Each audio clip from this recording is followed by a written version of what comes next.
All right, welcome back to Best Hour of Their Day. We have a special episode today with Nicole Watley. Welcome, Nicole. Thank you. Thank you for having me. Coming on the show. She posed a question to us a few weeks ago, and if you listen to the episode titled Coaching Shitty Athletes, that was based on your question. And after we did our best, we always like to preface our answers with there's no right or wrong. There's a lot of gray in CrossFit, but after we answered your question, I think there was a part of you that wasn't satisfied. And maybe it was just getting to know a little deeper what you wanted out of the question, or maybe we can refine our answers, or maybe just Fern's a jerk and he did a bad job answering the question. So, Nicole, talk us through. Well, to be fair, criticism is valid, right? Like I'm not, we're not above that. Yeah, I am a jerk.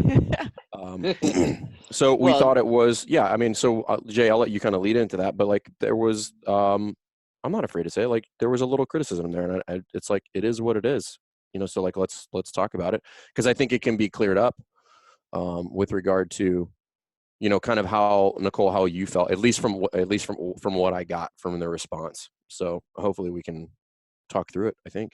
Well, and I think before we let Nicole speak, that's what's cool about having open-minded people, right? And I think in general, the CrossFit world brings that out of people. They tend to be open-minded, willing to listen to other people's opinions inside of the stories. But when Nicole wrote to us, it wasn't anger. It was, hey, what can we do to rectify this? And what can we do to help Nicole understand our answer a little better? And what can we do to provide a better answer? So with that being said, Nicole, take it away. Sure, thank you. And to be honest, too, some of the information that was given in that episode, I've actually been able to apply. So I feel like, yes, there was definitely parts of the response in that episode that actually was really beneficial for me. I just maybe wasn't clear as to what I was looking for from you guys, because I'm a relatively new coach. I've started listening to you both fairly recently as a recommendation from another CrossFit coach who values both of your advice. And so I'm always trying to learn and get better. We don't really have much of a program as far as continually teach our coaches and to mentor them and watch them, see how they're doing, see where they could get better, etc. And so I'm kind of taking that on my own. Granted, I'm also an attorney, so working. So smarter than both of us. No. Much smarter. Yeah. Well, I just to mean that I work 60 hours a week, so being able to refine my coaching skills and get as much knowledge as possible is somewhat limited for that reason. As well as also. What type of law do you practice? Medical negligence. So I represent physicians, nurses, the healthcare system when they get sued for medical negligence. For malpractice, essentially. Is that the same thing? Yes, that's the same thing. Okay, got it. Okay. Way smarter than us, Fern. For sure, way smarter than you, but definitely way smarter than me. But I don't want to stop growing and I don't want to stop learning as a coach. So that's why I reached out to you. And as a new coach, our box has been in place for a little over 10 years now. And I'm just finding a lot of pushback from two areas of athletes. One is the competitive guys, particularly, that when I try to explain to them, I want them to do a movement in a certain way or get full range of motion or whatever. There's pushback, and not pushback in a, hey, I'm trying to learn way, but a pushback in a just basically egotistical attitude type way. And then there's also the veterans who've been around pretty much as long as I have at this box and probably don't see me as a coach as more as you've been an athlete. As long as we've been an athlete, we know as much as you. And they often tend to make excuses when I try to coach them. So, for example, if I'm like, hey, can you push your knees out? They're like, oh, I've just always had this knee thing. Just immediately there's an excuse. And I'm just hoping that there is a better way to coach them or talk to them without scaring them off or losing them as members. And I was hoping that you guys could maybe talk about that. Jay, do you want to go or do you want me to go? Well, I'll let you kick it off. But I guess my first question before we even dive into specifics would be, so as an attorney and someone that, you know, is coaching CrossFit on the side, what's your motivation to coach? I actually really enjoy it. I really enjoy helping people get better at anything. It can be something from helping somebody, you know, get their first muscle up to helping, you know, say we have a grandma who comes in and she's struggling to get on the floor with her grandkids. It's really nice to be able to help her get stronger and get fitter so that she can do those types of things. I really enjoy it in general. So it's more of a passion project for me as opposed to, you know, my livelihood. I mean, I think it's the way most of us started. Yeah, it's just interesting to hear someone who has a well-established career, you know, A, enjoy coaching, and B, have this desire to get better at it. So that's really, you know, that's awesome. And it's good to know, you know, what place you're coming from that coaching world as we try to help and answer this. But yeah, Fern, I'll let you kind of take that first stab. I think first we have to acknowledge that's a real scenario, and like anybody who's coached and I would even go so far as to say it's a more real scenario for females. You know, I can only see you via video, Nicole, but typically, you know, the guys in the gym are typically bigger than the females. So I'm not saying that's right. It's just a thing that we could all agree probably shouldn't happen, but it is, right? So my first kind of approach to that is, we just have to acknowledge that is a scenario we have to battle, agreeing that it shouldn't be there. But again, we just have to accept that and move on. The second thing is, I think that just an overarching concept, which is, and with regard to this question, it's a very common question, Jay. I mean, like this is probably something we deal with. I don't know that I've done a level 1 or level 2 and not had this scenario presented. I'm a new coach. There's people that have been there for 5 years. I haven't necessarily garnered the respect to tell them what to do, and then they do that. So that's the other thing we just have to acknowledge. And to some extent, like that's a valid kind of argument from both sides, right? The argument from the coach standpoint is like, well, I'm the authority. I've gone through the course. I've taken this, and I'm in charge of the class right now. Valid, 100%. That should be the case. The other side from the athlete is, and it's unfortunate, and that's the weird part about having relationships in CrossFit, is like, well, I knew you were before you were a coach. I know you don't have that much experience, and although you went to the course, I don't necessarily, I'm not going to give you that kind of like authoritative respect. And to some extent, as a new coach, we have to understand that. And rather than just point out the problem, I'd like to just talk about how to think about it. One thing I think is very interesting about the CrossFit community is largely everybody respects somebody that works hard. So if you think about that athlete that finishes last, but is just really working their ass off, you know, that athlete that we would give, like Nicole Carroll likes to call it, the fire in the gut, you know, that person who's just really pushing through. And I think you could take that same concept and apply it to coaches. And what I usually tell people is like, really try to go out of your way to illustrate the fact that I'm really trying hard to run a good class here. And typically, if I'm doing all of those things, people will respect that, and they'll be way less inclined to give me a hard time. And this is not, and I'm not talking to you specifically on this, Nicole. This is just in general. And that's like the first thing that I can do to combat that kind of like weird, we could call it chauvinistic, I don't know, just arrogant kind of attitude, because it can happen with females too. I've seen it that way too. So it's just like, understand that you're really working hard. And I would even go so far as to say, you shouldn't even be afraid to express that to people. You know, like if an athlete's giving you a hard time, I don't think it's inappropriate to pull them to the side and be like, listen, man, I'm really trying hard to run a good class here. I'm trying to prepare, and you're just really making this difficult for me. I would appreciate if you didn't do that. I'd be really shocked if they didn't change their tone immediately if you approached it from that angle. And I've seen people do that, and the shift in that kind of interaction happens pretty dramatically, because where they're at is like, oh, I know more than you. I just want to do this workout. And then it goes to, oh, I'm kind of being a turd right now and making this more difficult for you than it needs to be. So that's kind of where I would start with that. Jay, I don't know what you want to add to that.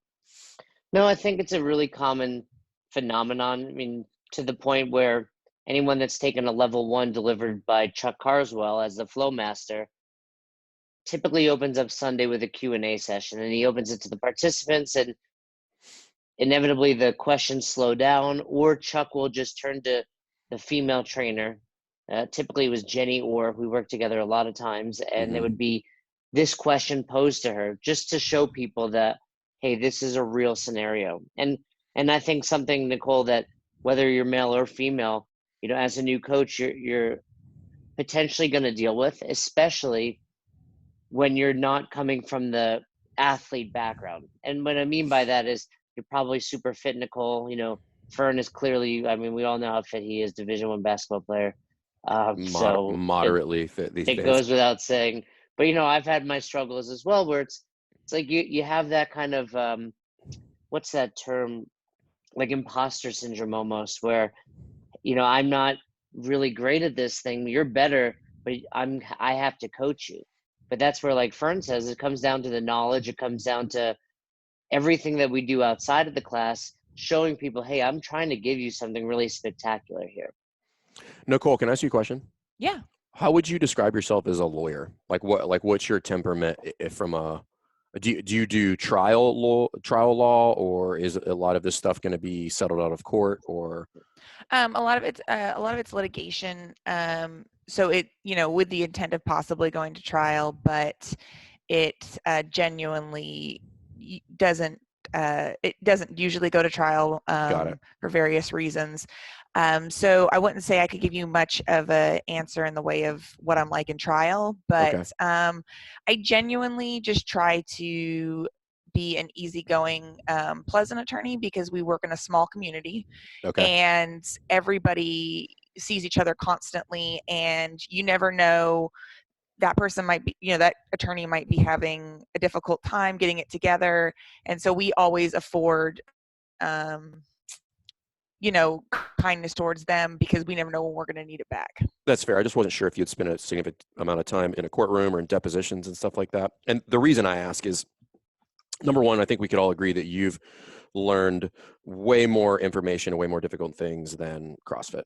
Like, I think that's a fair assessment. The other reason I'm asking is because I think any lawyer is probably equipped with some skills that they've developed along the way via law school in a law firm that would lend themselves to being a pretty effective CrossFit coach, which is kind of that kind of pre-trial or pre-deposition or just that preparation for this meeting or this interaction with the answers per se. And then that skill set that I would imagine you have to develop as a lawyer of being able to basically deal with negations and have counter arguments, which is like, hey, I want to do this. And you're like, okay, well, that's actually against the law, so you can't do that. And you can kind of take that same mindset and apply that to being a coach when they say, well, I want to use 185 for the power clean. And then you can be prepared for that answer. Be like, listen, this is a sub 8-minute workout. These are supposed to be done unbroken. I just watched you do 8 singles. So that's incorrect. And you would be 100% in the right for saying that. So I think just kind of like taking some of those skill sets that you already have and then figuring out, okay, well, how can I take them and then cross them over to CrossFit, but using the same tactic that you use in your practice, which is being what it sounds like I would describe as like being empathetic and using it that way. So you can be authoritative while being empathetic. I think that's very, very possible. And I think that's the mark of a good coach anyway. You know, somebody who like, I'm right. I can empathize with where you're coming from, but here's the right answer. So I don't know if that helps or not. So no, I know that does. Okay. Nicole, can you give us, I know you mentioned earlier, hey, your athlete that's like, hey, I just squat with my knees out, but do you have a recent example of this? Without naming Bob. Yeah, without naming names or making such an obvious example that it was like, hey, that was me yesterday. But by the way, if that person's listening, maybe they're learning at the same time. Yeah.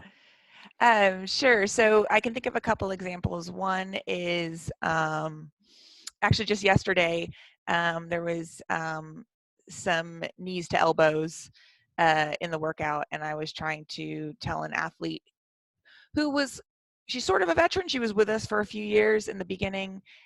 She took some time off, and then she's come back.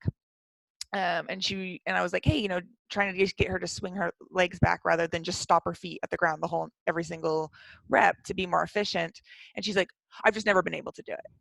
Or I also had another athlete who I'm always trying to give her pointers in order to help her with the double under. She's like, I'm never going to get them. I've just never got them. It's never going to happen. And so those are a couple ones that stick out to my mind right now.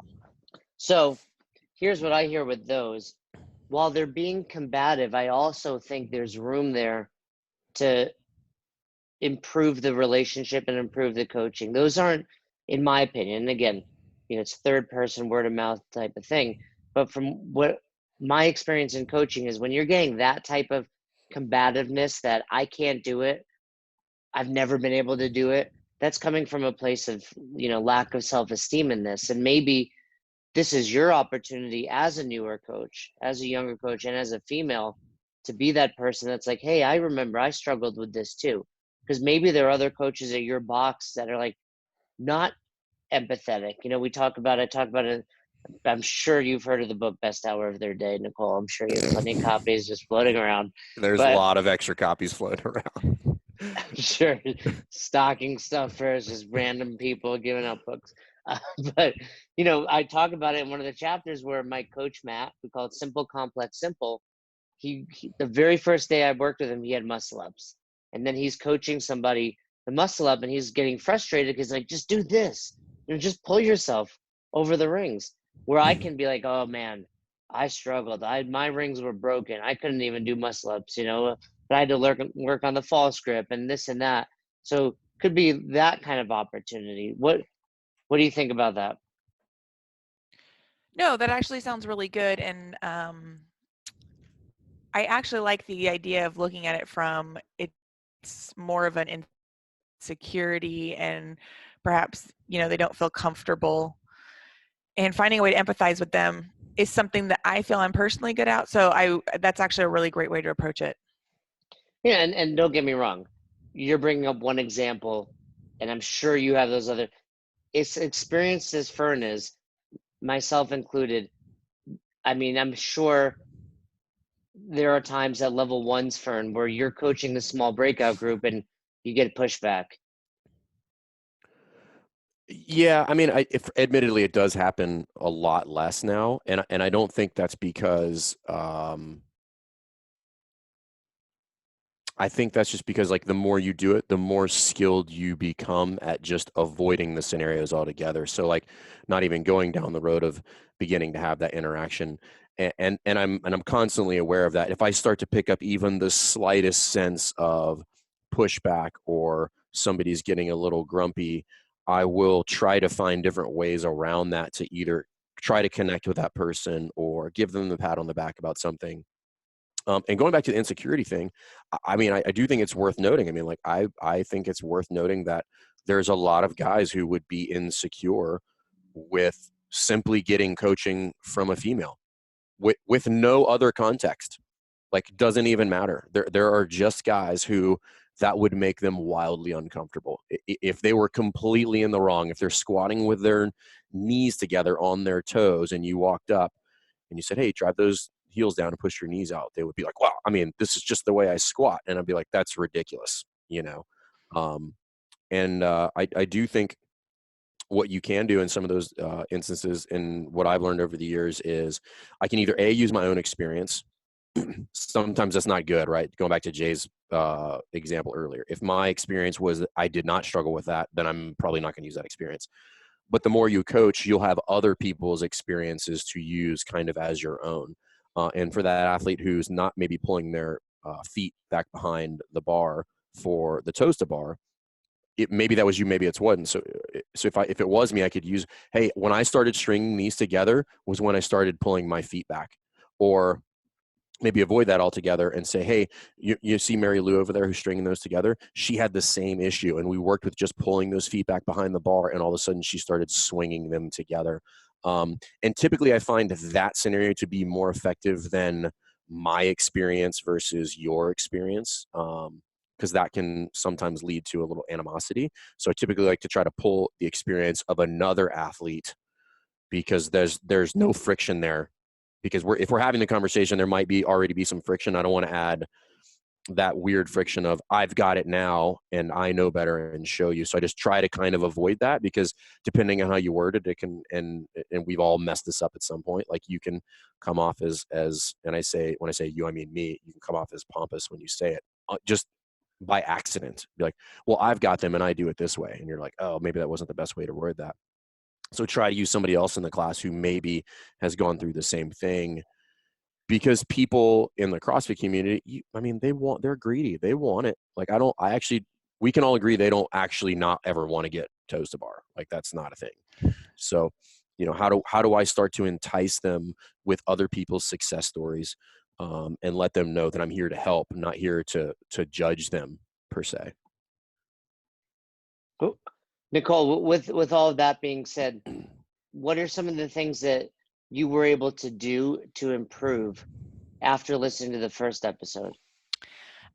Well, one thing that was really helpful was, and I might have even quoted Fern on this. One thing that was really helpful, he was talking about, finding articles that relate to the mechanics of things, which I've read a few, but am always willing to and can't always, read more to learn that. And I was coaching a movement, and I wish I could remember what it was. And I said, it was something about staying in your heels, and I was like, or I can't remember what it was exactly, but it was like, listen, this is science. This is not an opinion. And like everybody laughed, but like as soon as I said that, like people like actually listened. And so just coming from it from like a factual standpoint, as opposed to like, hey, I just want you to try this or whatever it might be, was really beneficial.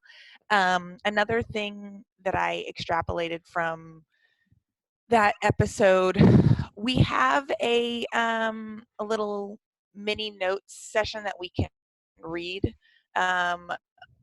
beforehand, of how they want the class to flow. But when Fern was talking about being prepared, if there's a movement that I still don't feel comfortable teaching, maybe because I haven't had a lot of opportunities, I'm now kind of going out of my way to be better prepared and review some videos on YouTube or whatever I can find from good sources to, see what we're looking for that movement. And that's been helpful as well. Yeah, one of the, I kind of say it jokingly with my coaching staff, and I am joking, but there is some truth to it. I said, listen, what helps from a coaching standpoint is to be right.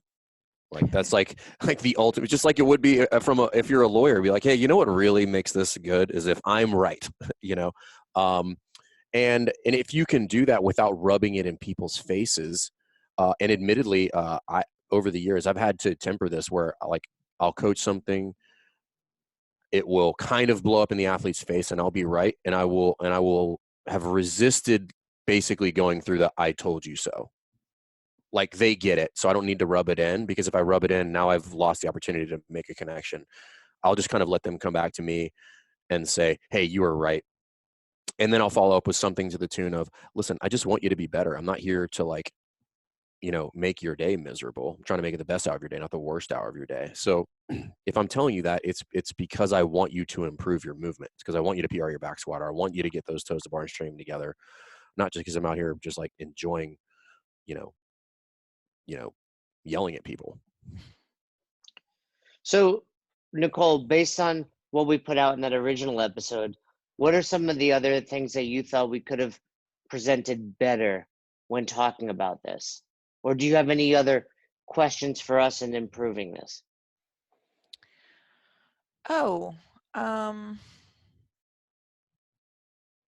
Hopefully you can cut this pause out, because I wasn't expecting this question. So I didn't think I don't have an answer for you right away. If anybody has any questions in the future, I suppose, and if this is not answering your question correctly, please let me know. But like I said, I think that maybe I should have given my background beforehand, maybe just get some more in-depth, information about the person's question. If you feel it's necessary, that way it's more geared to what they're looking for. Another thing I was thinking too is that it seems like you guys have a really great internship, program set up wherever you both are at. And I just don't think that's always the case as to other boxes. And so just know that sometimes that knowledge base might not be there, or they might not have a program set up where they do everything the way you guys set it up.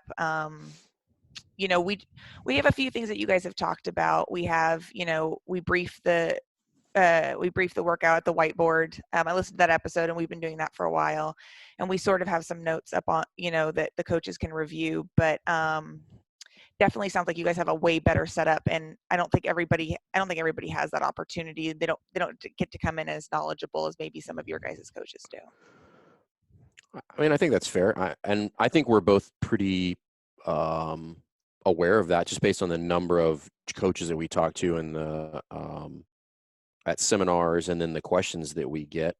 And that's why I think we typically try to point people to resources, like the CrossFit Journal, like some of those things in there. Because we're not naive to the fact that like not everybody has the luxury of having access to somebody who's on the seminar staff like he and I did when we started, or my coaches had when they started. So that's why we typically try to guide people towards those resources, because I mean, if we're talking about the episode we had yesterday, like that's a lot of where he and I got our information, which is, the information's out there, and really what we try to harp on people is like, it's there, but you might have to go search a little bit harder for it. And typically I think if we were to go back and just canvas the guests we've had on the show, like those are the people that are successful, just like you're successful in your law practice. Like nobody handed you here's the how-to guide on how to be a good lawyer. It's just like, hey, like here's the principles of law, but if you're going to be good at this, like you're going to have to go do it on your own. And it's the same in coaching. And then, seeking out those people, like send us questions. I think the people that are the most successful are the ones who are seeking out guidance where it may not be physical. And that's the beauty of technology today. I think oddly enough, this might be a virtual kind of mentorship for a lot of people, like unintentionally, where they're listening to this and they're kind of quasi being mentored. Well, that was kind of my question to you, Nicole. Maybe Fern and I are somewhat removed from this. I don't think we're removed from it in the sense that we don't know it happens, but someone like you that has a career, probably has other passions and hobbies that you tend to every day, but you still want to get better at CrossFit. If you're at a box that maybe doesn't have a internship program or coaches development or even regular feedback, what are you doing to improve? Okay. I'm sorry. I totally misunderstood your question. Then I apologize.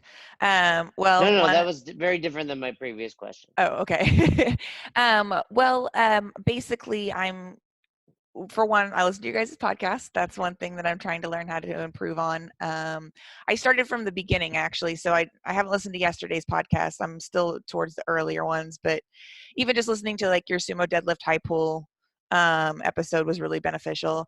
I definitely try to read articles from the CrossFit Journal and any other reputable sources. I try to look for videos. Sometimes that can be hard because there's so much content out there.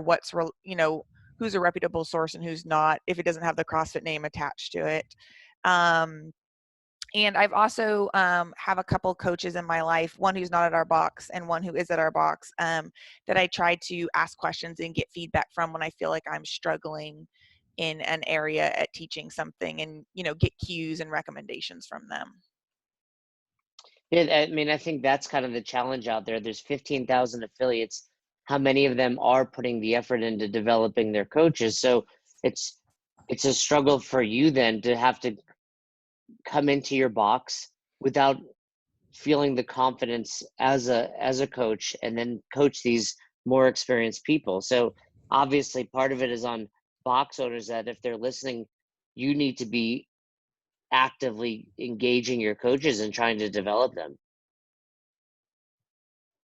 So I think what I would also tell you is if that's not happening at your box, we need to seek out someone that is. And maybe in, locally or in the area, there's other more experienced coaches that you can watch, that you can potentially take on as a mentor, or watch them to give feedback on your coaching. But I know that's also hard when you have a full-time job and you don't want to, upset anybody at your box. So I do want to give some answers here and not just speak in platitudes and hypothetically. So we talked a little bit about this yesterday, and I really want to keep coming back to this because I think it's just, for whatever reason, it's this overlooked resource. And this sounds completely insane, what I'm about to say. So while we were doing this, I just kind of went into the journal. And then this is also a dumb question because I don't remember anymore. The journal's free now? I forgot. It's gone back and forth a couple of times, but I believe it's free now. I believe it's free. Anyway, so I just typed in push press, and up popped 1, 2, 3, 6, 9, 12, 15. Well, let's just say there's 11 in here that are coaching centric with regard to the push press. So that's where I would tell people to go, because articles can be tough, and they can also be tough to extract context and actual real life practices from. But I would tell anybody who's listening to this, just go in, just Google CrossFit Journal, pull that up, and then in the search bar, so it's got category, language, search, and then hit search there. Just type in whatever movement you want, and there will be probably at least 6 to 9 videos, if not more, that will be videos of coaches at seminars, like this one right here with Nicole Gordon. Yeah, this video is from a seminar that I was at. There's gold in here. These are all things that you could take right now and walk into your class and use all of those cues, because they're coaches in a seminar setting coaching athletes real time, or they're walking through some points performance or stuff like that for the movement in one of the movement lectures. And I just think it's just weird. People don't go in there. I think everybody's searching in a lot of different places. And I'm like, the journal is just a gold mine of information. So if you're not doing that, Nicole, and the beauty of these videos is they're way faster as far as consumption of information than reading articles. You should still read the articles, but these are way faster. And you should still listen to the podcast. Yeah. Just listen to all the ones that Jay's not on.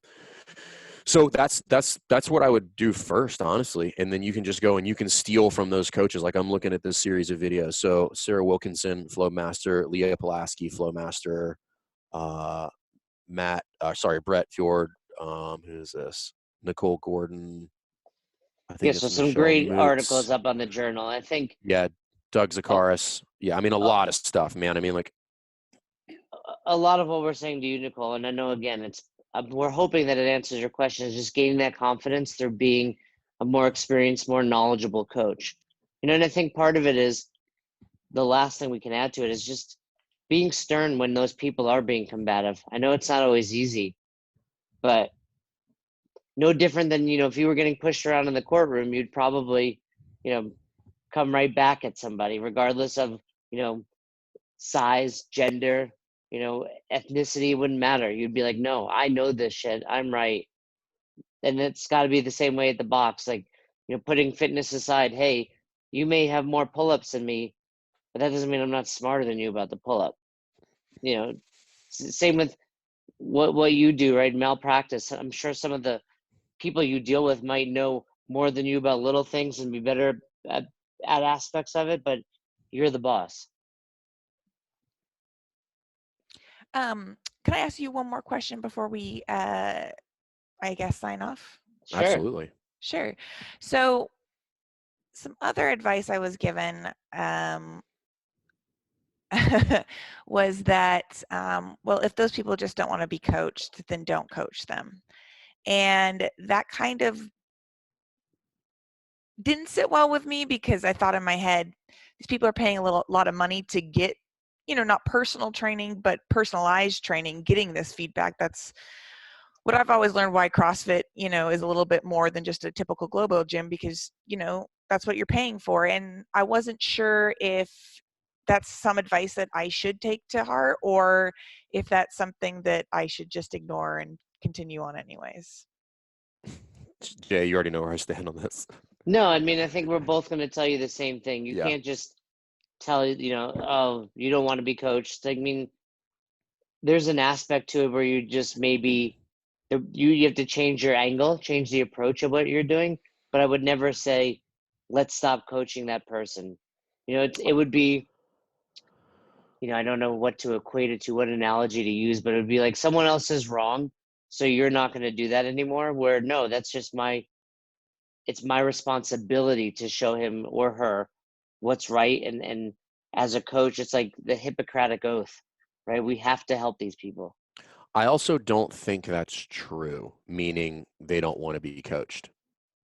I just do not believe that, and I don't know that anybody that's going to convince me otherwise. And this is something I stole from Austin Begeving, which is Flow Masters out in Santa Cruz, who, if we were to present a different scenario, so let's say it's not me, let's say it's Coach Glassman or Mike Bergner or whoever, would they be responsive to that person? And it would almost be a 1,000% resounding yes. Now the problem with that is like, okay, well, I'm definitely not that person. Like, people definitely, their ears perk up when Coach Glassman speaks, which is not the same as when Jay speaks. Nobody cares. Now, so then what I have to do is figure out, okay, well, how do I bridge that gap? Like even in the most minor way, like how do I get to the point where like, okay, it's not that they don't want to be coached. I just have to understand that like they don't trust me, and this is the important part, yet. So how do I start gaining trust with this athlete? And it might not be that I coach them today. And again, that's the beauty of CrossFit, is like we have tomorrow. Like they're coming back for weeks and months, and I'm slowly going to start chipping away at that. And I'm going to give them like one minor pointer that might not even be technical. It might just be strategy related, and start slowly dripping this on them so that they garner my trust over time. And I think that's important, is like they do want to be coached. So absolutely do not listen to that advice. I think it's very short-sighted, and I don't think it's accurate as far as like what they want. They wouldn't be there if they didn't want to be coached. I just have to gain trust with that athlete, and it's going to take time. I mean, there's athletes that I still have here that we still butt heads, who have been here for like 7 years. So yeah. And you didn't scare them off, so that's a good sign. But going back, and the reason I don't think I scared them off is because going back to where we started, which is you clearly care about this, right? And I think this is ultimately like how you would come back to this. Like, you clearly give a shit. And I think if you were just to express that to these people, maybe like offline, even after a class, be like, listen, I really want to try to give you the best class and coaching possible, and I'm working my ass off to do that. Just cut me a little slack here. Like, I'm clearly new at this, so I'm trying my best. I'd appreciate if you gave me a little bit of courtesy with regard to that. And honestly, like, particularly in a CrossFit affiliate, I don't know anybody that would give you pushback. If they do, they are a complete and utter turd and should leave the gym. Yeah, I mean, I think that's really it. Like Fern said, everyone wants to be coached. It's just our angle of attacking it. And unfortunately, we're always going to have those people, but much like life, it's how we handle those. So what do you think, Nicole? Did we help you out at all? This is some really beneficial information. I appreciate it. And when the episode comes out, I'm going to listen to it again so that I'm not so concentrated on my answers and more on what you guys were saying. And I think something that Fern and I repeat almost always with these episodes is there's no black and white in CrossFit. And that's the beauty of it. From the business model to the programming to the coaching, there's a lot of better and worse, but there's not a lot of right and wrong. So long as you're doing your best and you're trying to develop and you're trying to learn and you have avenues to do that, like the journal, like us, like other people around, I think you're going to be a great coach. Thank you. And I did not know you guys had a book, so I'll definitely have to check that out. I can't believe you didn't know. It's at least the 1,000th bestseller on Barnes and Noble. Clear. Yeah, Let's on be Barnes clear. and Noble. Gotcha. You guys don't have a book. Jason Ackerman has a book. So let's be clear with one. Yeah, and then secondly, I would never put my name on a book that he also put his name on.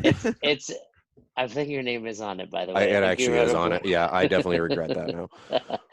And it's at least in the top. It was in the top on certain bestseller. Amazon's crazy. But anyway, yeah, you can check it out. We'd love for you to check that out. Was it top 1,000 in some obscure category? Yeah, it was like, it was top 1,000 of CrossFit gym owners who have sold 3 gyms. Yeah, exactly. Very small subset of authors.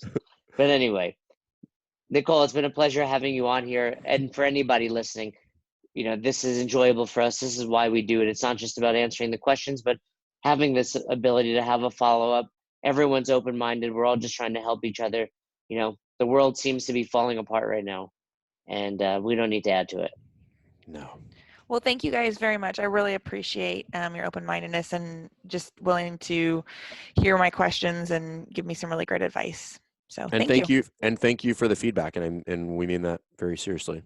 We're not above critical feedback at all. And I think everybody should know that.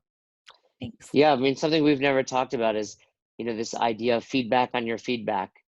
Basically we gave you feedback and now you give us feedback on our feedback. But if every time you were to give someone advice or talk to someone, you were going to get feedback on how you handled it, you would approach it differently. So I think, good on all of us. And that's something you can remember next time you head into the box and coach. So keep us posted on it. We'd love to hear about it. And we look forward to finding out and seeing you develop over the years. Thanks, guys. Have a great day. Thanks for listening to Best Hour of Their Day. If you haven't heard about Anchor, it's the easiest way to make a podcast. Let me explain. First of all, it's free. How cool is that? There's a creation tool that allows you to record and edit your podcast right from your phone or computer, so it becomes super simple. Some of these episodes with Fern or Todd or myself chatting with one another, we've done right within the app itself. Anchor will make it easy to distribute your podcast to all platforms, Spotify, Apple, and many more. And you can make money from your podcast with no minimum listenership. It's everything you need to make an awesome podcast in one place. All you have to do is download the free Anchor app or go to anchor.fm to get started today. Come on, who doesn't have Spotify at this point? And if you were unaware, Spotify now is offering podcasts. That's right. On Spotify, you can listen to all your favorite artists, but also podcasts in one place for free. Spotify has a huge catalog of podcasts on every topic, including the one you're listening to right now, Best Hour of Their Day. On Spotify, you can follow your favorite podcasts so you never miss an episode. Premium users can even download episodes to listen to offline wherever you are, something I always do before I hop on a plane. And you can even easily share what you're listening to with your friends on Instagram and other social media platforms. Here's the deal. If you haven't done so already, be sure to download the Spotify app, search for Best Hour of Their Day on Spotify, or browse some other podcasts if you want. You can find them in your library tab. And also make sure to follow me so you never miss an episode of Best Hour of Their Day. Thanks again for listening to Best Hour of Their Day, and thanks again to our special guest. We appreciate all you guys do for us with Best Hour of Their Day when it comes to sharing our posts on Instagram, when it comes to subscribing to us on YouTube, when it comes to the constant feedback. We are grateful and we appreciate it. We are trying to build a community based on coaching development and becoming the best version of yourself. And it goes without saying that we couldn't do without all of you. So if you haven't already, please subscribe to our YouTube channel. Season 1 of Dropping In is out. We are getting tremendous feedback and we'd love for you to check it out. Leave us a comment on there. Head over to our Instagram. Give us a follow. Like our pictures. Feel free to share anything that resonates with you. And if you have any questions, comments, concerns, or feedback for us, please don't hesitate. Email us, besthouroftheirday@gmail.com. Thanks again. Until the next episode, we hope you've had the best hour of your day.